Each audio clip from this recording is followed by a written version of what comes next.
over the Fox River and immediately turn north on 31.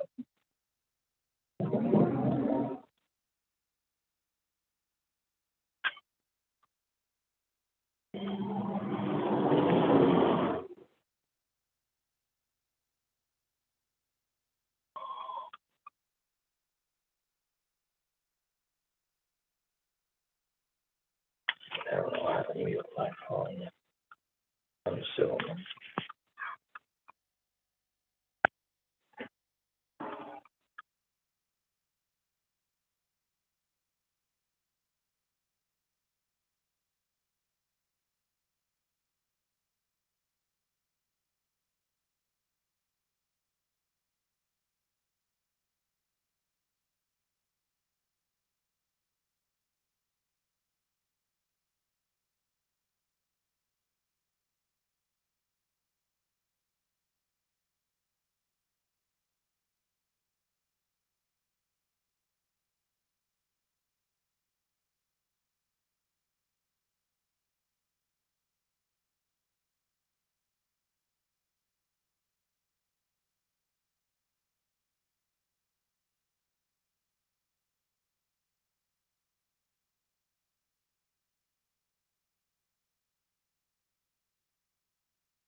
I want to go back to the old days. All right, good afternoon, everybody. Although I'm not chairing this committee, I'm going to be turning it over to the chair in just a minute. But this is Corinne Pirog, Chair of the Kane County Board. Welcome to the Elected Officials Compensation Review Committee, Review Community Advisory Committee. It's a mouthful. It's Monday, March 28th, 2022. I'd like to call the meeting to order. Clerk, could you please call the roll? Lee, Present, sorry, Lee, I was like. Reed, Present. Klinkhammer. Here. Pirog. Here, very good. Present. Do we have any minutes? Jamie Labrillo is here as well. I did not have prepare minutes that I distributed prior to this. Okay. For any previous meetings. So everyone knows and is on record 1 week ago, last Monday, that would be March 22nd. We did meet informally at 21st at 4 p.m. The meeting lasted for about an hour. We just discussed the documents which have been reviewed, which will be reviewed today for public notification. To discuss just what this is all about and just to have our three members get a chance to get to know each other, to say hello. So it was a very informal meeting. Jamie Labrillo was also there in attendance to ask any questions. So it just gently putting together the rules of orders, and there was absolutely no decisions made at all during that discussion. So today we are meeting more formally, and with that, I'd like to turn it over to our chair of this Community Advisory Committee. And do we have any public comment? Yes, I was just going to sign the form. Okay. Then why don't you, Mr. McClellan, why don't you just step up and say hello? Okay. Good afternoon. I wasn't going to speak today. I thought the full board was going to be here, and I was going to give you guys a break from me speaking. But on the way over, I had some concerns that came up, and I'd like to just address them now. I'm not going to speak to the actual decision to review or increase compensation.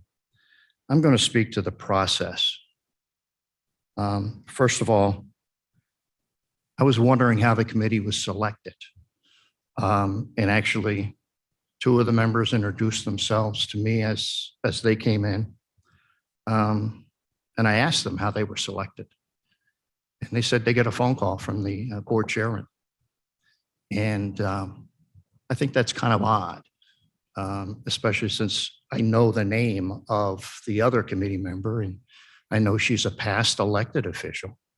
And the gentleman from Hampshire is also an elected official. And I really don't think elected officials should be deciding compensation on other elected officials. And my question was, do these three people, and I didn't know them before I walked in the room and didn't know who they were going to be, do they represent Kane County?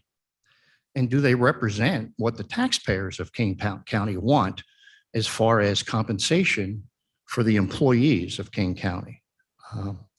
And I'm assuming, since I'm talking to an agenda topic, I have 5 minutes.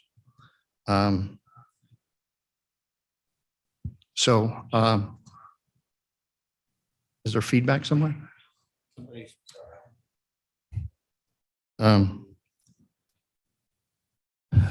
my knowledge, there was no request of the public to come on the meeting. And I follow the school board and also the Kane County board very closely. And to my knowledge, nothing was done as far as, would you like to come and sit on this committee?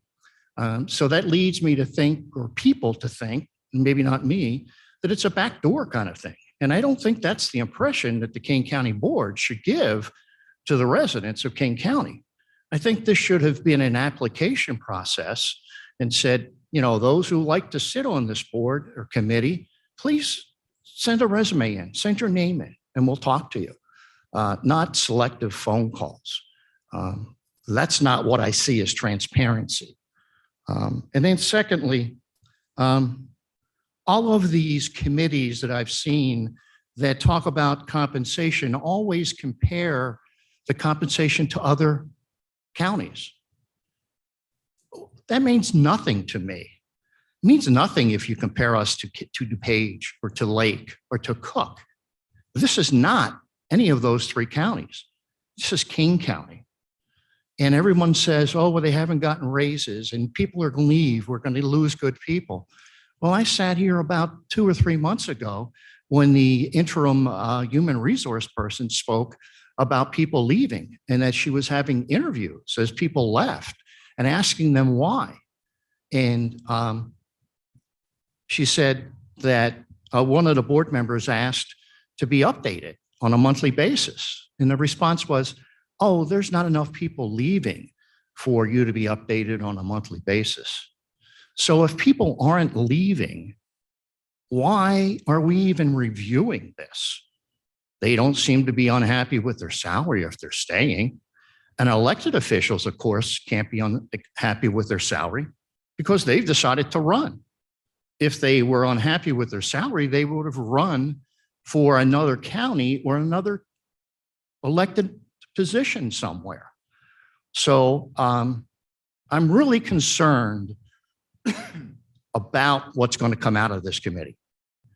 And will it represent the average Joe and the average Jane that lives in King County? And at this point, unfortunately, I believe it won't. And that's my concern. I'm going to voice it all the way through till November. And I don't know what's going to come out of the committee. But you're going to have a difficult time, very difficult time to convince the residents that this is the right thing to do, whatever your recommendation is, especially if you have 2 elected officials or ex-elected officials sitting on the committee. Both of them are probably fine people. I don't know either one of them other than being introduced just 5 minutes ago. But the impression is not good. Thank you. Madam Chair. Yes. Would I you, would like- public comment? Public comment, yes. My name is Ken Shepro. I am currently the Vice Chairman of the King County Board. Shepherd, why don't you And I bring was down hoping the, Mr. McCullen would wait to hear what I had to say, because I am afraid, and normally I would not respond to public comments, but I think his initial premise that this is a committee of the King County Board is not accurate. My understanding is that this is an advisory committee appointed by the chair. The chair has the right to, my understanding, to seek advice from any source, so long as the Open Meetings Act is complied with. And it is my understanding that that is exactly what this committee is. Perhaps that will come out in the course of the presentation, but this is not something that, although it's been done in the past, as I understand from my own historical knowledge, the advisory committee was to advise the county board chair and to make recommendations potentially to the chair and potentially to the county board, but that is within the purview of, I believe you, Madam Chair, because this is not a board committee. It was not created by action of the board. And as I say, there is nothing to prevent the chair from seeking advice from any source that she wants, so long as the Open Meetings Act is complied with. And I believe that is one of the reasons why you are here today in this format. So I too look forward with great interest into what the process would be, what the basis for the comparison, as I am sure my fellow board members do. But I would disagree with the notion that this is somehow an effort by the King County Board to circumvent any process, that we didn't take any applications because we didn't establish a committee. So I wish you well. And as I say, this was done before. And my understanding is it was done in part because it was felt that other elected officials and members of the community might have a perspective to bring to this that might be lacking from board members or the current elected officials. But I guess we will see how that plays out. Thank you. May I respond to his comment? No, sir. Everyone gets their time frame. We've gone over the rules before, but certainly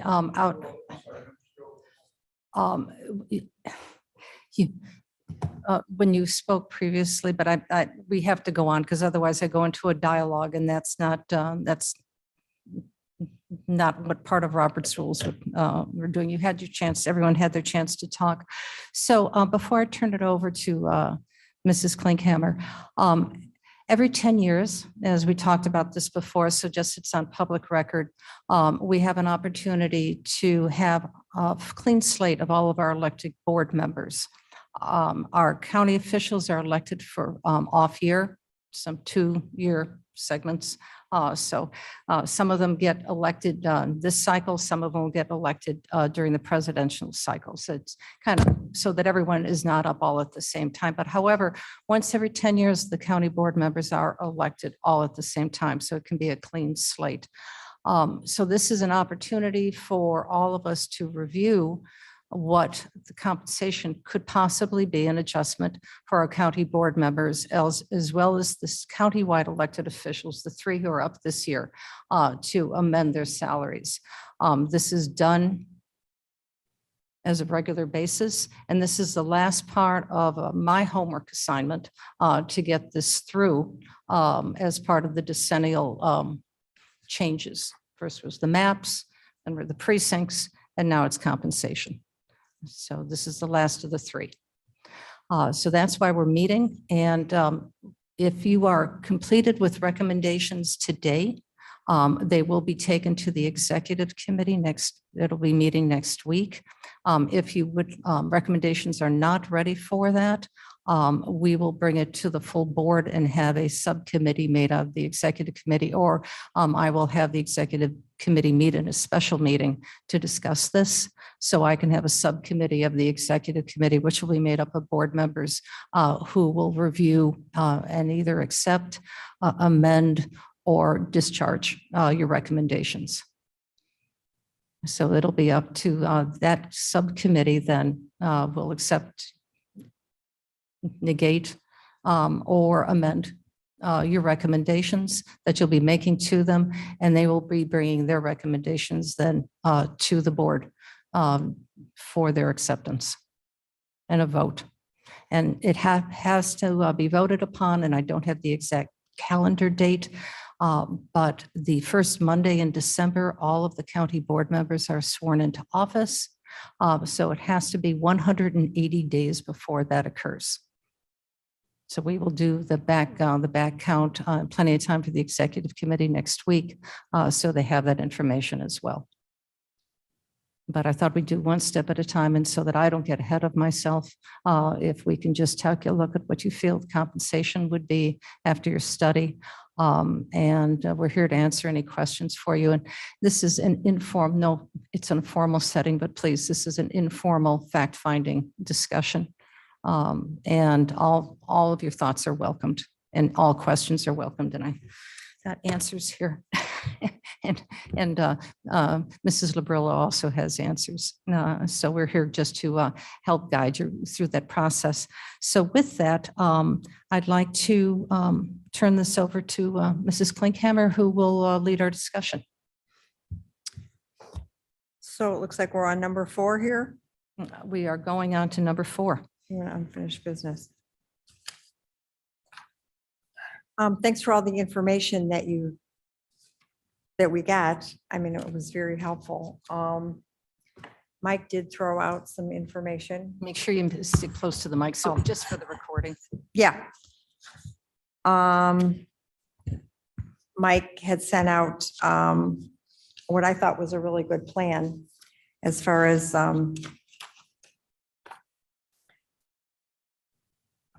just on the basis of mainly doing just sheer percentages of different, for the 3 jobs, that a 5% increase for those 3 positions.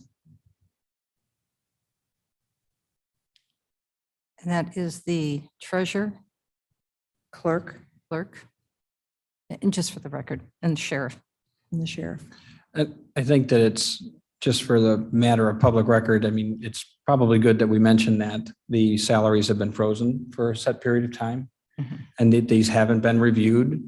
They were, it looks like in the history of the county, they were reviewed routinely, but it seems like there was some, for lack of a better terminology, infighting amongst the board as to whether or not to accept different recommendations and that kind of thing. So I just want to speak just for the record, the fact that this is not something that we're taking lightly, and it's something that we are working to try to correct within means of the county and with respect to the taxpayers of this county as well. I think it's important that we note that. Right. And Okay. that's, I think, another one of the options then was to every year after that, to make sure that they at least were addressed to every year or every 2 years, with the 2%. And to that end, I mean, I did some research in different municipalities, not countywide, right? I did research with different municipalities within the county to kind of quell some of that. Well, why do we always look at other counties and compare to other counties? Because they're not our county. So if you look at different municipalities within our county, so that we can refer to the same similar type roles within the county, there is in a lot of employment agreements or contracts that are public, those types of steps are built in long range, Mhm. right? And if it doesn't specifically give the percentages like we're talking about, it does specifically state that they are going to be reviewed on a yearly basis, therefore not committing to it, but specifically stating that there's a process in place for that to happen. And so as I looked at some of the stuff within the county for these positions, that wording doesn't exist at the current time. So is it the thought of this committee that once we put it, I mean, I guess I need the chairman's clarification, or maybe you guys know, once we make our recommendations and let's say that they move forward with it, then this is on the books and it's going to stay on the books until such time as it's removed. What will happen is that the board will eventually approve this, and then pending upon the board committee can either say that it will be a base salary plus a cost of living increase. They can set the amount, that cost of living increase, and could be fluid depending if the COLA increases like it has this year, or it can be stagnant at 2%, 3%, whatever is discussed. So it can go either way. Okay. And that has to be set, that will be set for 4 years. And then when the new election cycle comes up, just for the countywides now, not for the board. But once they're up for election again, another 4 years. So this is 2, that's in 6. It can be adjusted again. Madam Chair, if I could say a few comments.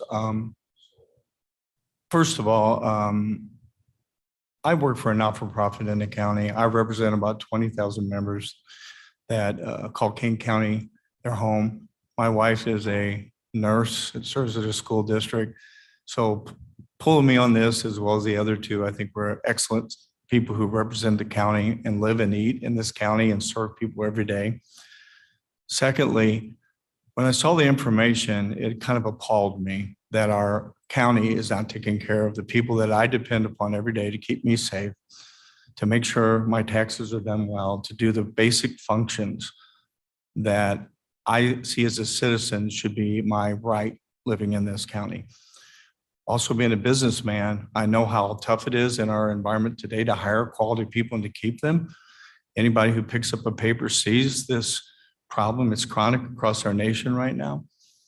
So I did take the opportunity from our last meeting to talk to a lot of people, and everybody felt the same way. That who would work here if you hadn't had a raise in 8 years long term? how in the world do we keep quality people who want to do these jobs and come every day if we don't take care of them and see value in them? And I just wanted to share that I am proud that you're looking at this. I had no idea that things like this went on in government. In the private sector, this would never happen. I mean, my average employee gets a 4 to 5% increase every year. And I still don't think they're probably paid enough, but I am a not-for-profit. But it enables me to serve the people in this community that want to join KCT Credit Union and not-for-profit and serve them the way they should be served. And when I look at the county, I think it's exactly the same way. So I'm very excited. I think it's more than fair that these people should have an adjustment. It's not big, 5%. I think I did the math, it's only about $16,000. And then ongoing, if you want to stay in this job market, you have to take care of people. But the 5% really doesn't fix anything. They're still underpaid, all of them, based upon, and you did a great job pulling the counties you pulled. That's not Cook, it's not the big counties. I mean, it's DuPage is in there, but there's a lot of other counties like Will that are very comparable or even less than us. So I think what you pulled was great information. And I just hope the board sees the value of this, because long range, I'm very concerned as a citizen that we're not going to retain and keep the kind of people we want to keep in Kane County serving us if we don't do something eventually. Absolutely. Yeah, and as a, former elected official, like I said last week, I've seen this happen where, they're not going to come to you and ask you for more money because they know that the public is going to have a certain opinion. And I think it's just addressing the fact of people who haven't gotten a raise in a lot of years. One thing with elected officials, you're stuck. If you don't get a raise at a certain time, you're stuck with that salary for years sometimes, as we've seen here. And I think you and I both know what it's like in the elected official world.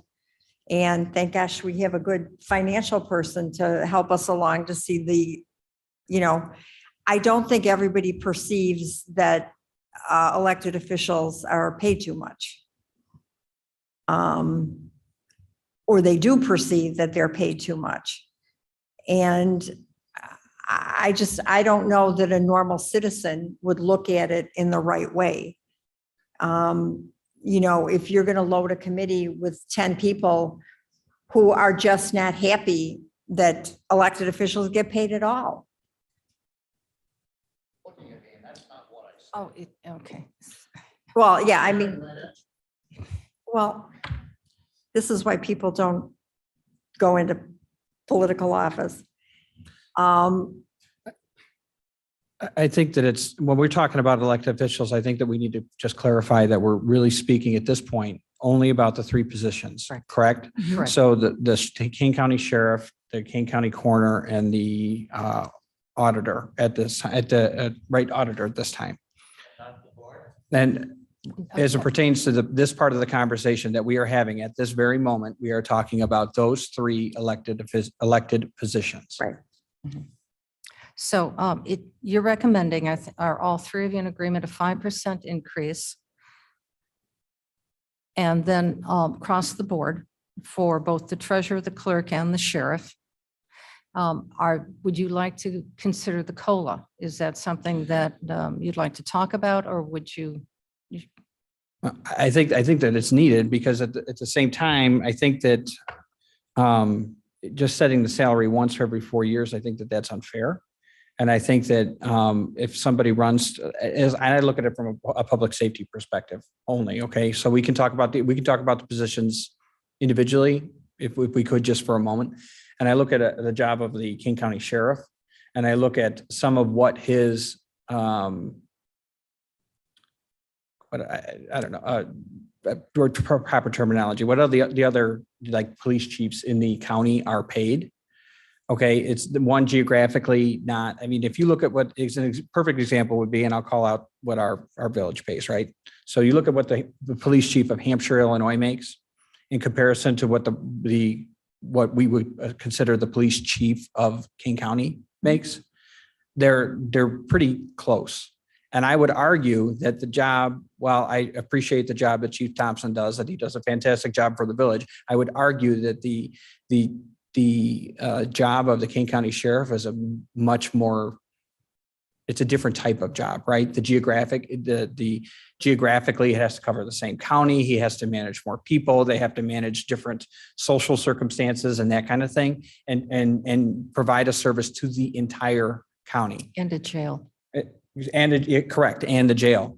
So I think that, again, I'm not saying that we need to roll out the red carpet and give hundreds of thousands of dollars worth of raises, but I think that at some point or another, if you don't put something in place, it's going to be what it has been for all these years and just be stagnant.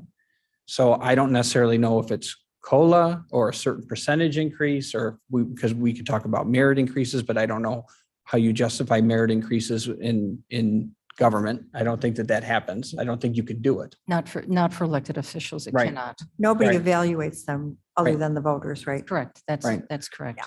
So I think that the percentage increase, or if you tie it to COLA, but the problem I worry about with COLA is if you look at this year as an example, like typically it's what, 2%? And it has been for several years, 2 or 3%. 2 to 3%. And then this year it's 7. Well, So what happens in that type of environment? Let's say, because nobody anticipated the worldwide pandemic, right? And nobody anticipated that inflation was going to be 7% after years of it being this way. Right. So one of the discussions that we've had at the municipal level is, how do we handle that 7% jump?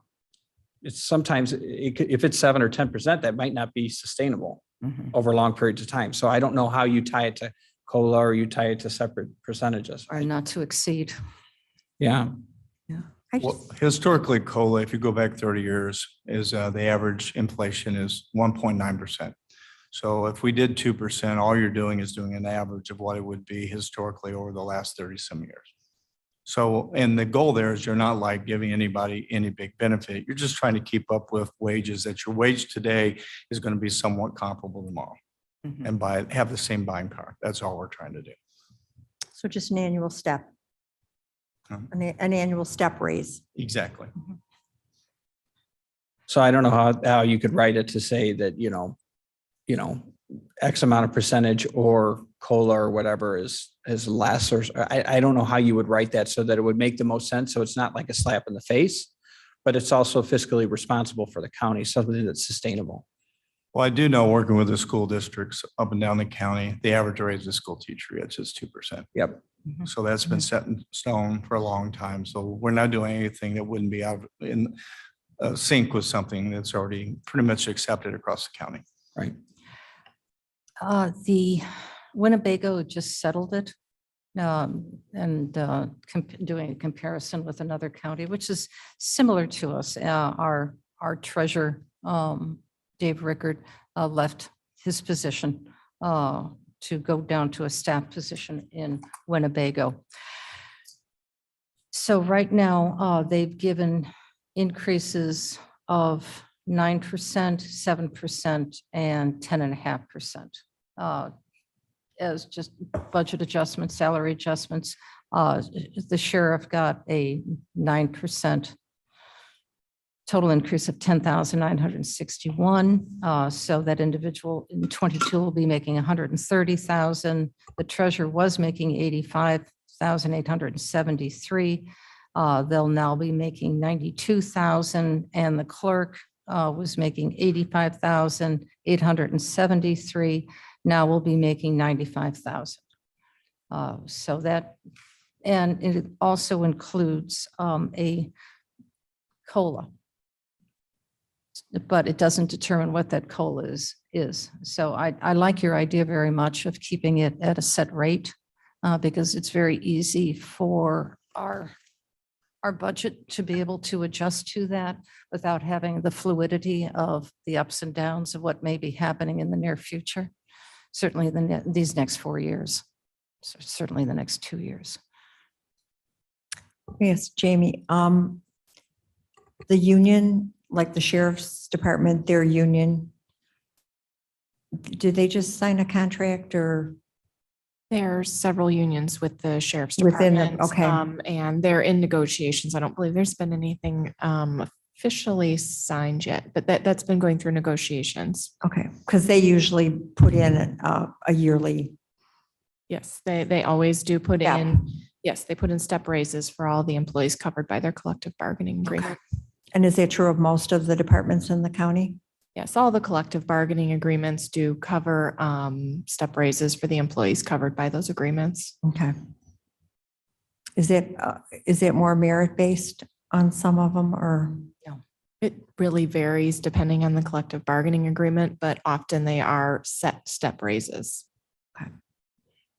Can I ask one other question? If this committee was to recommend the 5% and then the 2% yearly afterwards, that's not going to be something that's out of step what's already been offered to other employees or other agreements?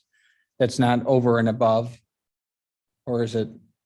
Versus collective bargaining agreements. Yeah, what I don't, again, I'm trying to be very cognizant of us not recommending something to specifically these three positions that's not afforded to individuals working underneath them.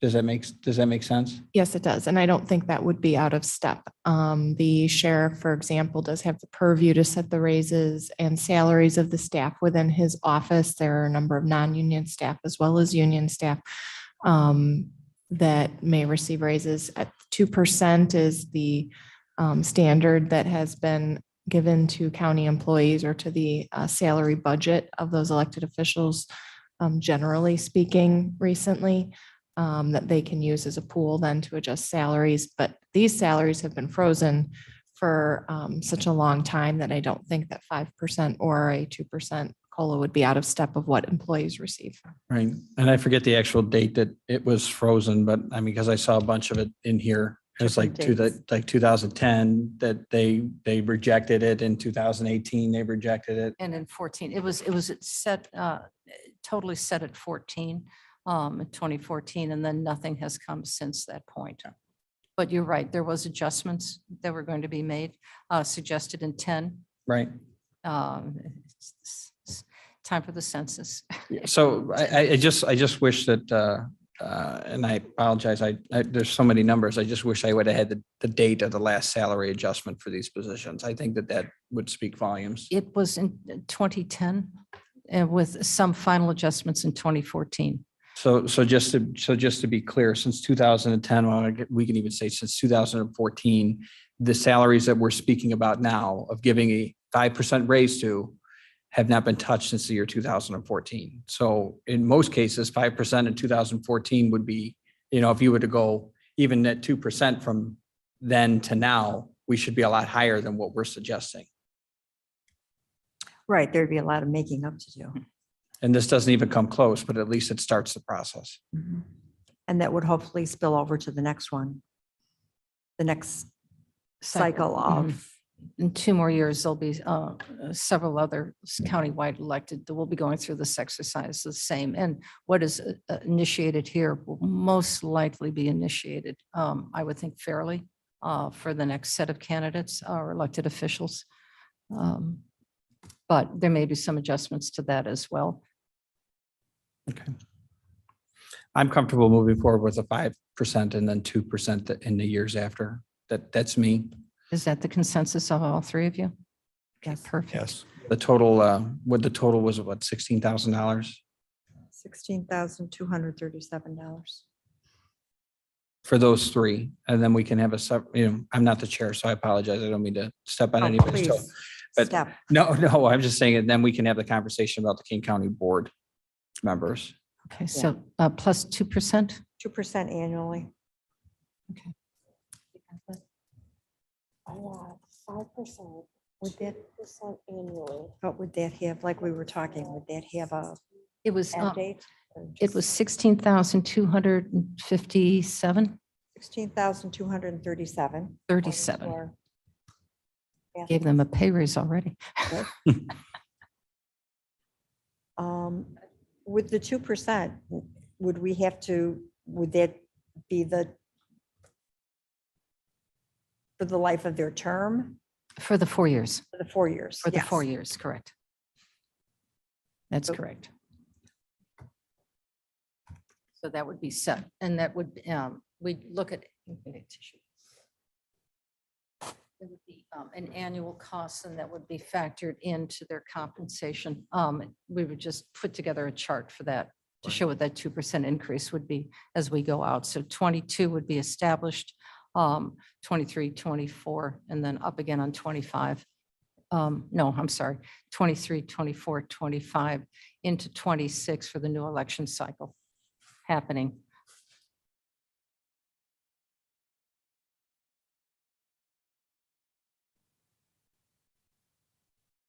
Do we need to vote on that, or do we do that at the end? Well, I think we can just do it by consensus. Okay. That's all, just consensus. Okay. Okay, very good. Okay, 24 county board members. Annual salary is 25,000. They get full coverage of health insurance if they so choose, if they need it. Some accept that opportunity, some choose not to. It's open to all, though. If needed, they can buy into it. We have several board members, I think it's just a very few, who are tier 1 employees I am covered fully by IMRF. The remaining can choose to be part of IMRF. They no longer can opt if they were elected after September 2016. They are no longer eligible to participate in IMRF. Only those elected prior to that date who were participating may continue to participate, but IMRF changed its rules in September 2016 in response to changes in state statute. County board members are no longer eligible for IMRF. Okay, all right. It was 1,000 hours. It wasn't was it? 600 hours, but, and it remains, we have a 600-hour standard, but it's not based on hours. Regardless of hours, elected county board members are no longer eligible to participate in IMRF. Period. Yeah, you are absolutely correct. So, And as we spoke, this is supposedly, to use that term, like based on a 15-hour work week, if you will. Correct? That's about the time commitment. I realize, okay, it's fluid, right? There's some there's some that are weeks that are way more involved and some weeks that are not. And, you know, and then there's some board members that go above and beyond. And then there's some board members that show up when they're supposed to, you know, to take role. And then there's some that don't. So, and I say that because, you know, we've all seen it. We've all seen it. We've all seen elected officials that have taken heart. And then there's some that just kind of come in to cast their ballots. And this is the one that kind of gets me because this is more of like an aldermanic position or a trustee type position. So this role is not meant to replace your income, meaning like a sheriff, right? If he's a full-time police officer somewhere else, he would have to give up his job in that police department to run the entire police force, King County. Same with the other positions that we were talking to. And as I look at, you know, this one, you have to go countywide, right? And this one, and then if you look at, they go county by county, and this one you have to, you know, I looked at different trustee salaries and stuff. And I think the county's pretty generous with the King County Board salary. I just think that they are. And I know what the trustees make in other villages and other cities. And I think the King County Board is compensated pretty well for 15 hours a week. Again, with that asterisk, because I know that in some weeks it's more and some weeks it's less. It's based on what's going on and how many meetings, and you can't simply base it on 15 hours a week. That's my opinion. Yeah, I mean, it's, I think at the board level, you have to be careful because if you pay too much, then it becomes more of a push to make money than to serve and help mold the county. So I think you have to be careful with that position because you want the right people with the right hearts. The reason they come isn't because of the money. They come because they are concerned citizens. They want to help in the county.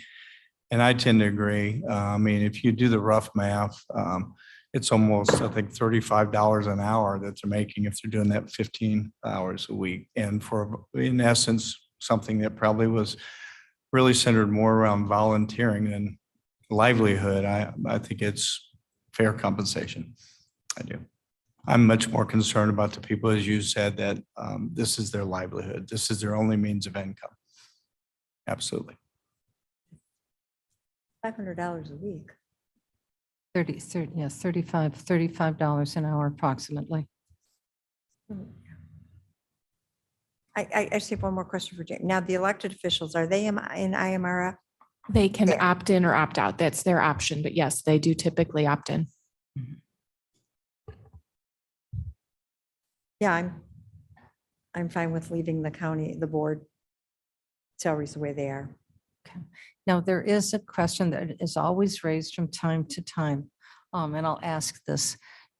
Because it would be considered a part-time position. And again, it's sometimes we've got board members who put in much more time than the 15 hours.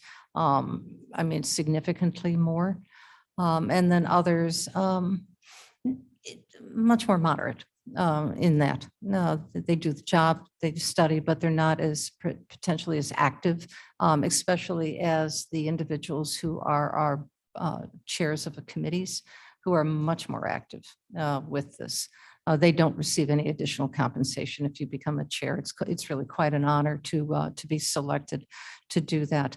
But do you think that they ought to continue having the opportunity to get health insurance? Because that's always a big discussion. This is where I make enemies. I mean, it is just where it is. I don't believe so. I really don't think for a part-time job, fundamentally, that you should get health insurance, because you wouldn't in the private sector. Right. You wouldn't in the school district either. So even on that side of the public sector, but because you're an elected official, you get that benefit. Now, there's the other side of it, right? There's strength in numbers. So if, let's just say, hypothetical, let's say that the board health insurance goes away, do those 24 additional policies impact the rest of the county in a negative way? Do you mean in terms of our group size? Yeah. No, we're self-insured. We pay claims. Okay. I didn't know that, because I know that, I mean, the larger a corporation gets, the more the insurance benefit gets better because you have more members and that kind of thing. So removing those. Yeah, that would not affect us because we're self-insured. I just know that, I mean, we don't offer health insurance to our trustees. I mean, I don't, as village president, I don't get health insurance or any of that kind of stuff. I mean, No. I mean, really, I mean, I believe that I only, for the record, as long as we're doing it right, like I make $9,800 a year to run the village of Hampshire. That's what it is. And most of that ends up going back into it because of everything else we're doing. I mean, it's just the way that it is. So, I mean, really, if I was doing this for the money, I could run for county board, get health insurance. That's probably pretty good. Well, I think a Get lot of better people salary. did. I mean, that was the reason that a lot of people did run for the county board, was because of the benefits. I'm not suggesting that that's the reason to do it at all, because we have some great people on the county board. Right. We really do, and have had great people on the county board. I'm just saying the other side of the argument, right? Removing yourself from it because we're trying to advise in the best way possible. I mean, that's a pretty big benefit. Mhm. However, it's only guaranteed for 4 years, right? So if you do a good job on the county board, you can stay, right? Theoretically, if you make your neighbors mad, if you run for the sole purpose of getting health insurance, you're probably not going to stay in office very long. Right. But that always comes up, I think, on every election, which is why I think one reason that they got rid of the IMRF, the pension benefit, was because, well, first of all, it was supposed to be a certain number of hours and people weren't necessarily putting that time in. But what would be the financial savings if you didn't offer it to the county board members? I can't remember the exact figure because it was some time ago when we ran those numbers, but it was significant. I want to say it was close to $100,000 a year in total benefits cost for board members. So it was a significant amount in And estimated benefits. How many of our board members actually collect insurance? It's about half. Yeah. At the average rate of about maybe 18,000 a year? Is it, I know it goes up. It ranges, so it depends. Some have family coverage, some are individual, some are couples. So it varies from around 10,000 to a family coverage plan can cost upwards of 25,000. I don't know that we have anybody on a family coverage. I don't know for sure. I would have to look. So does the county pay it for them and their families, or how does it work? They're eligible for coverage. Yes, as eligible for coverage, they can cover their legal dependents. So at that same end, I'm sorry, I guess maybe I should have asked for this information prior to, so I don't mean to put you on the spot, but how does your insurance plan rank compared to like what quote unquote normal plans would be? I mean, as in representative of our constituents, right? So would you say that it's better or worse than the common plan?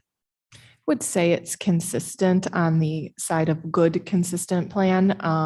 We offer HMOs and PPOs. The PPO is not a high deductible plan. I think it's $750 deductible for the PPO. So it's a good Blue Cross Blue Shield plan, a quality plan. The county pays 83% of the cost and the employee bears 17% of the cost.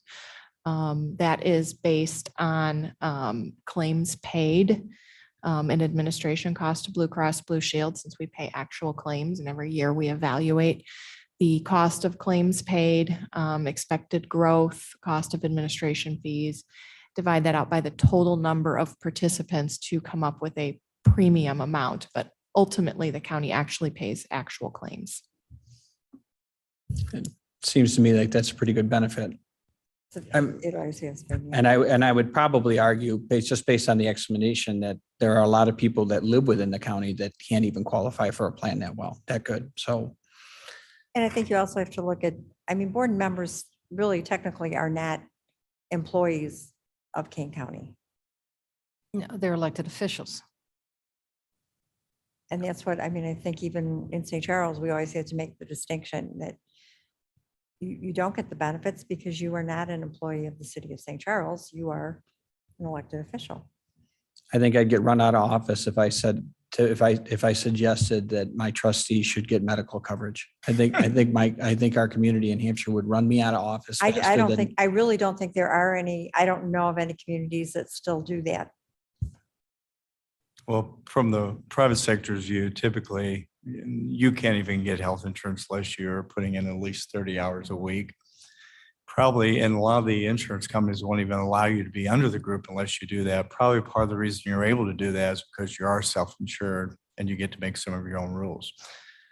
Because if you had a true Blue Cross fully funded program through them, I don't think they would allow that, because their view is that's adverse selection. And I was in the insurance business for about 20 years. And what happens is you can just bring people in your group without a association of an employer.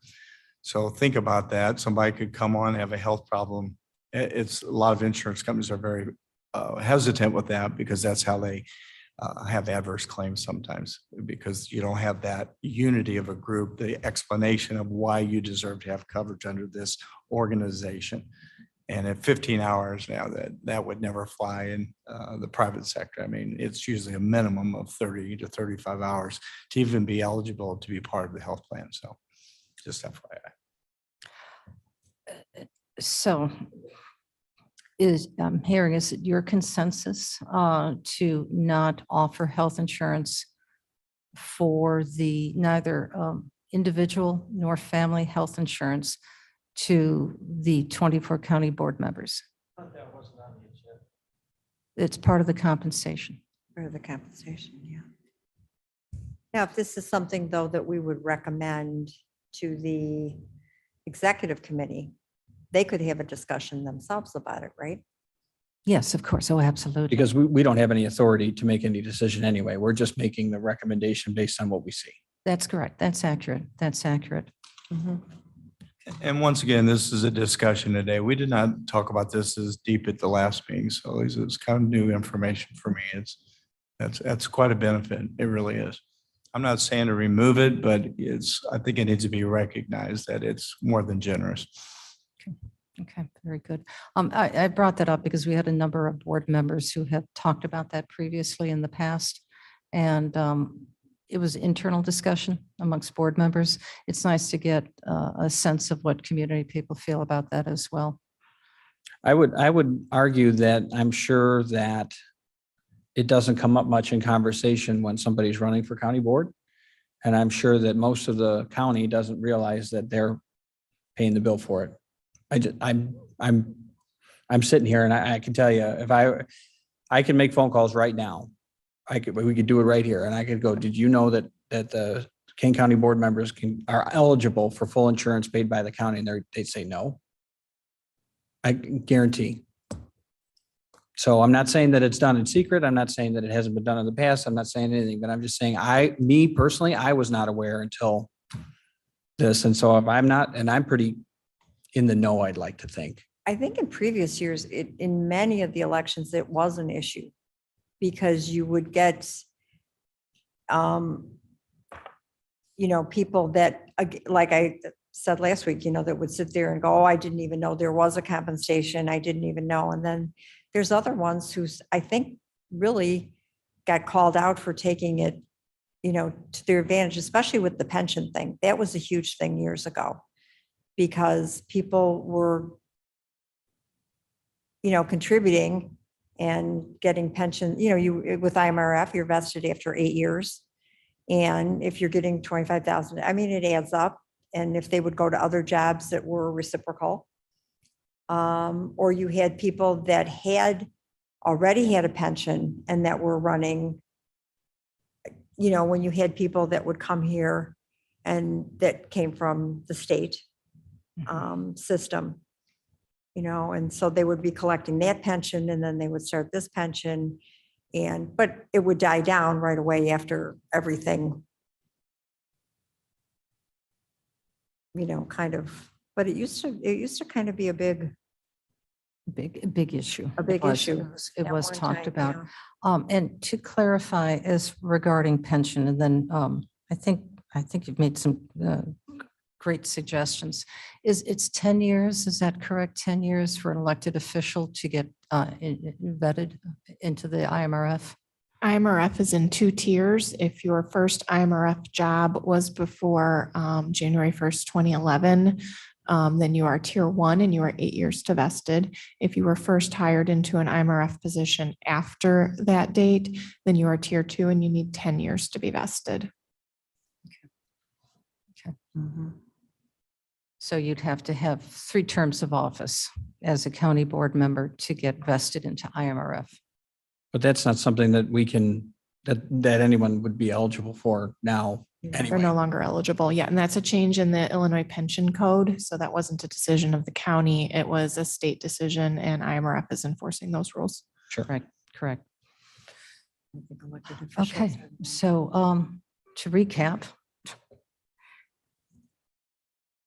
you have, by consensus, you agree that $25,000 annual compensation is a fair compensation for our elected board members.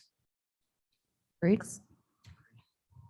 And then regarding health insurance, you would recommend that the county board continues that discussion regarding that benefit to the county board members. I don't think it's within our purview to recommend that goes away because it's already been established. But Correct. I think that the conversation definitely needs to continue. Okay. Okay, very good. Fantastic. Thank you. So I believe now, since we have not gone into executive session, that these recommendations set forth have been noted, and they will be very timely and being able to be presented to next week's executive committee. I would ask if you're available, would love to have you come if you'd like to address the executive committee to speak about that. Ms. Klinkhammer, I hope you will be able to attend. And you can. Yeah, that's, Thank you.